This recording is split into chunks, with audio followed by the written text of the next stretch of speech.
നിങ്ങളുടെ ഇഷ്ട പരമ്പരകൾ എക്സ്ക്ലൂസീവായി സൺ നെക്സ്റ്റ് ആപ്പിലൂടെ തികച്ചും ഫ്രീ ആയി ഇപ്പോഴേ ആപ്പ് ഡൗൺലോഡ് ചെയ്യൂ.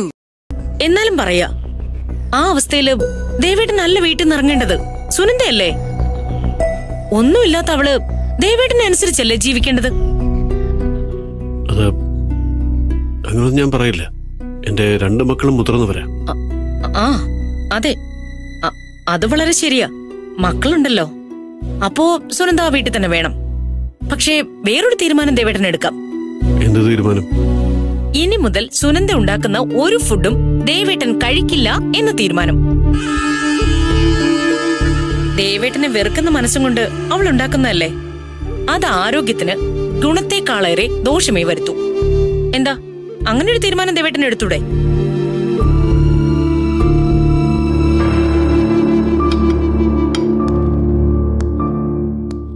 അഭിമാനമല്ലേ ദേവേട്ട വലുത്?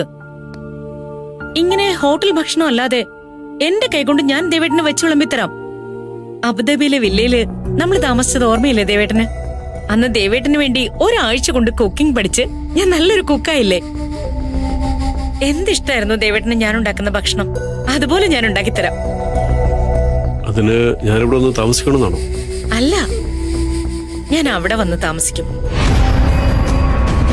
പേടിക്കണ്ട, എന്നെ അങ്ങോട്ട് കൂട്ടിക്കൊണ്ടു പോവാൻ ഏറ്റവും നല്ല സന്ദർഭം ഇത്. വീട്ടിലൊരു ഗസ്റ്റ് റൂം ഉണ്ടല്ലോ, അവിടെ കഴിഞ്ഞോളാം ഞാൻ.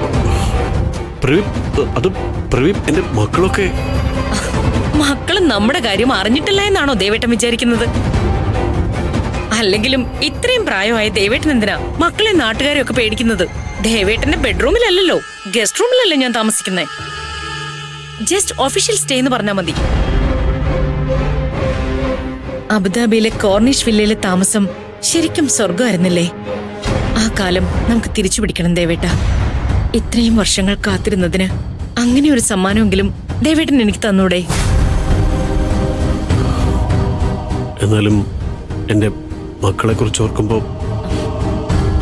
ഒഫീഷ്യൽ കാര്യങ്ങൾ